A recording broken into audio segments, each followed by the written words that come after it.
+1 account. अब हमारा 2 column cash हो। मैं एक कॉलम में तो किसका कॉलम बना था, कैश का बनाया था। 2 कॉलम में किसका बनेगा, एक कैश का कॉलम एक बैंक का।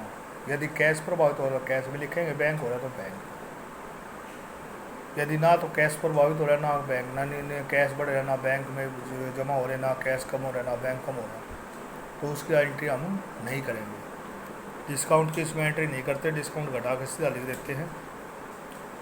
लास्ट में बेटा उसी तरह हम बैलेंस निकालेंगे, टोटल करके कितना बैलेंस बच गया। हमारा उद्देश्य है कि कितना शेष बच गया। तो इसके अंदर एक बात ध्यान रखना कि कॉन्ट्रा एंट्री बता दी, दो ही कॉन्ट्रा एंट्री है, ज़्यादा नहीं। कॉन्ट्रा एंट्री क्या होती है, जिसमें कैश भी प्रभावित हो रहा है बैंक भी, एक के डेबिट में एक के क्रेडिट। जैसे कैश आ गया, कैश हमने जमा करवा दिया, कैश गया बैंक बढ़ गया, कैश गया कैश कॉलम के क्रेडिट में, बैंक बढ़ गया बैंक के डेबिट में, यानी उसी एंट्री में एक के डेबिट में लिख दिया एक के क्रेडिट, उससे कहते हैं कॉन्ट्रा एंट्री।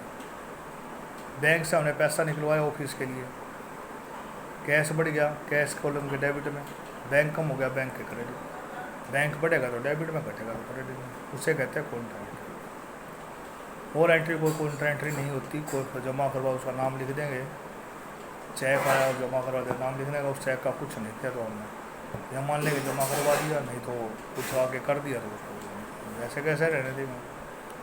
मालिक निजी खर्चे के लिए निकालता वो कॉन्ट्रा एंट्री नहीं है, क्योंकि वो उसका पैसा आ जाएगा मालिक के घर, तो उसे लिखेंगे ड्राइंग। ऑफिस के लिए निकालते हो उसको कॉन्ट्रा एंट्री। और फॉर्मा देखिए बेटा, कैश बुक बनाएंगे भाई, 2 साइड डेबिट और क्रेडिट, बीच बिल्कुल बीच में से एक लाइन मार ली, खींच लीजिए, है ना। 2 कॉलम हो जाएंगे, लेफ्ट डेबिट और right hand side credit, left debit और राइट क्रेडिट, ठीक है ना। पैसा होगा डेबिट में जाएगा, बैंक बढ़ेगा डेबिट में घटेगा।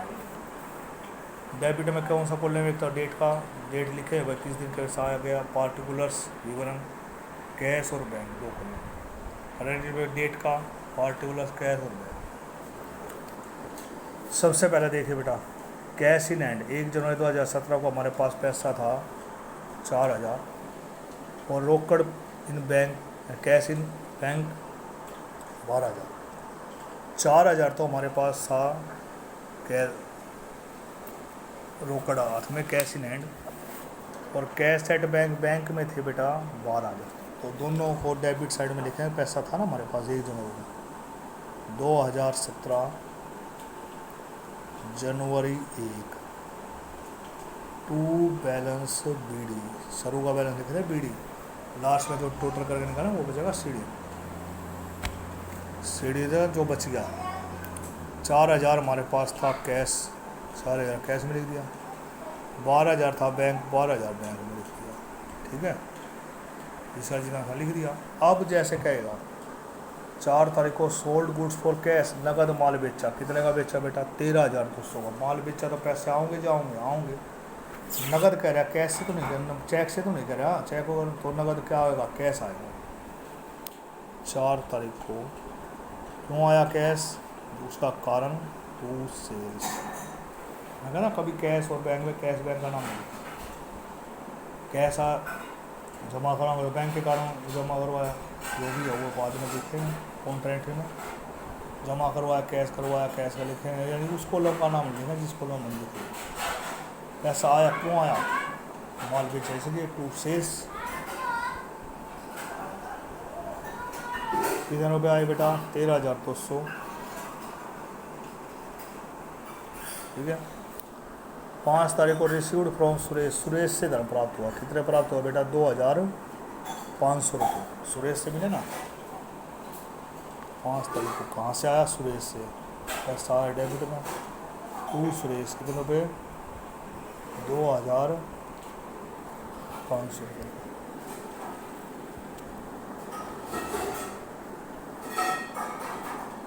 ठीक है। उसके बाद क्या रहा, 6 तारीख को received a cheque from Ravi, Ravi से चेक मिला, इमीडिएटली डिपॉजिट इन बैंक, उसी समय बैंक में जमा करवा दिया। रवि से बैंक में जमा करवाने का जिक्र नहीं आता, तो हम देखता कि कुछ किया नहीं करते तो हम मान लेते जमा करवा, नहीं तो छोड़ देते इसको। पर कह रहा रवि से चेक मिला और उसी समय बैंक में जमा करवा दिया, तो बैंक में जमा करा तो बैंक में जमा करके हमारे बैंक में खाता पे पैसे बढ़ जाएंगे, ठीक है ना। इस 6 तारीख को बैंक में पैसा बढ़ा है, क्यों बढ़ा है? रवि से पैसा चेक नहीं करा, तो टू रवि 6400 किस कॉलम में बेटा? बैंक कॉलम में, ठीक है। किस कॉलम में लिखेंगे? बैंक कॉलम में। बैंक में बढ़े ना पैसा, बैंक में पैसा बढ़ा तो डेबिट में, घटा तो क्रेडिट में, रवि के कारण बढ़ा टू रवि। हाँ जी, 7 तारीख को salary paid to office staff, office staff की सैलरी चेक से दी है 7700, चेक से दिया तो क्या कम हुआ? कैसे कम हुआ? बैंक कम हुआ। चेक से पेमेंट करूँगा तो बैंक में पैसे कम होंगे। 2017 जनवरी कै तारीख को? 7 तारीख को। नगद देते तो कैश कम होता, चेक से दिए तो क्या कम हुआ? बैंक, तो बैंक के क्रेडिट में, क्रेडिट साइड में, बैंक कॉलम में। बाय क्यों कम हुए पैसे? सैलरी के कारण, बाय सैलरी 7600। 10 तारीख को आगे बेटा paid Sudhir by cheque, Sudhir को चेक से पेमेंट किया, चेक से पेमेंट किया तो बैंक कम होया, क्यों कम होया? सुधीर के कारण 5000। 10 तारीख बाय सुधीर 5000। 12 को पेड फॉर ट्रैवलिंग एक्सपेंसिस, यानी हमने 1200 रुपये यात्रा का खर्चा हुआ। तो चेक का तो जिक्र नहीं है ना, चेक का जिक्र नहीं तो कैसे होया खर्चा? सिंपल सी बात है, कैश का चेक का जिक्र नहीं है तो कैसे खर्चा होया? नगद। कैश गया, कैश गया तो आगे जाओगे तो क्रेडिट में, कैश जाओगे जब भी क्रेडिट में, बैंक कम होगा जब भी क्रेडिट में। तो आप और कैश कॉलम में लिख देंगे बैंक की जगह। 12 तारीख को बाय ट्रैवलिंग एक्सपेंसिस कितने रुपये बेटा? 1200। 1200। फिर आगे कह रहे हो 16 तारीख ना 15 को कैश परचेज, नगद माल खरीदा। माल खरीदा तो क्या आया, क्या गया? माल आया, कैश गया, कैश गया ना, कैश गया तो क्रेडिट में। 15 को बाय कैश को गया परचेज के कारण, कितने रुपये? 8000, ठीक है। Cash deposit into bank, bank में हमने कैश जमा करवा दिया, बैंक में कैश जमा करवाने जाओ, क्या होगा? भाई बना 10,000 रुपये जमा करवाना, वो आपके खाते में जमा कर देगा। आपके पास से पैसा आओगा जाओगा? जाओगा। आपने 10,000 जमा करा, आपके खाते में तो जमा हो जाएंगे, पर पैसा धन तो आपके पास से बैंक में गया। तो ये कॉन्ट्राक्टी है, बैंक बढ़ गया, कैश कम हो गया, एक चीज़ बढ़ गई एक घट गई उससे टाइम, उन दोनों चीज़ दोनों हिस्से में कैश और बैंक में फर्क है दोनों। एक बैंक बढ़ गया, बैंक में पैसे और कैश कम हो गया, तो उसे कहते हैं बेटा कॉन्ट्रैक्ट। इसको डेबिट में भी लिखना पड़ेगा, क्रेडिट में। बैंक बढ़ा तो डेबिट में, कैश कम हुआ तो क्रेडिट में, दोनों को लगा होगा। तो कितने 16 तारीख को बैंक बढ़ा, क्यों बढ़ा? कैश जमा करवाने पर, वो कैश कितना में बेटा? 10,000। बैंक बढ़ गया, इसे जाना बैंक के कॉलम में बैंक का नाम नहीं लिखेंगे, कैश कॉलम में लिखेंगे, कैश का नाम लिखेंगे, दूसरी चीज़ का नाम लिखते। बैंक बढ़ा है, क्यों बढ़ा है? कैश जमा करवाया तो कैश कम हो गया है, क्यों कम होया? बैंक में जमा करवाया, बाय बैंक इसी डेट, ठीक है। नेक्स्ट बेटा कैश सेल्स, नगद माल बेचा। कैश सेल्स में एक LF का कॉलम और बना था, उसमें सी लिख देंगे ताकि पता लग जाए कौन सा एंट्री है। कैश सेल्स नगद माल बेचा, नगद माल बेचा तो पैसा आया गया, आया है, क्यों आया? सेल्स के कारण। टू सेल्स कैश आया 15,100 रुपये। Purchase machine and payment made by cash, machine खरीदी, नगद पेमेंट कराया 6,800 रुपये, पैसा गया मशीन के कारण। 20 तारीख को बाय मशीन कितने बेटा 6,800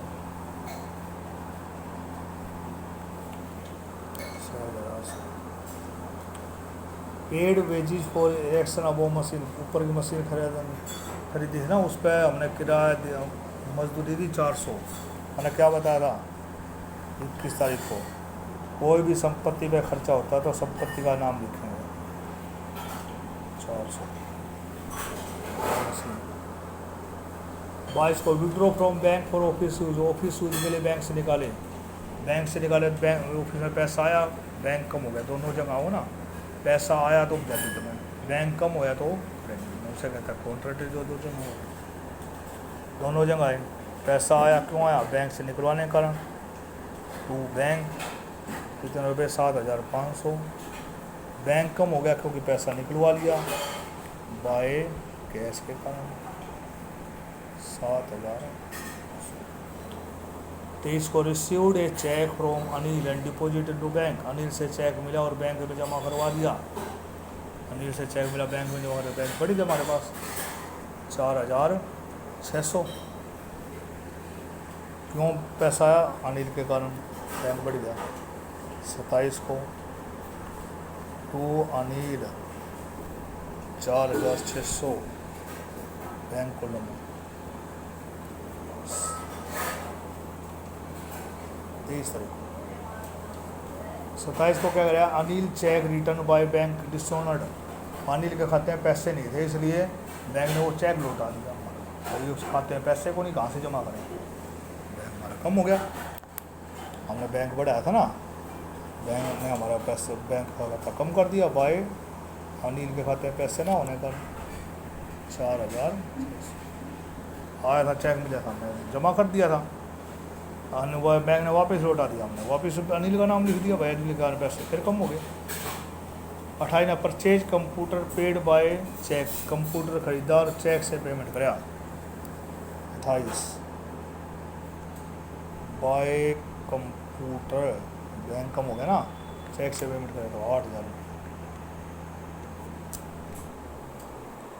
पेड चैरिटी दान दिए 120 रुपये,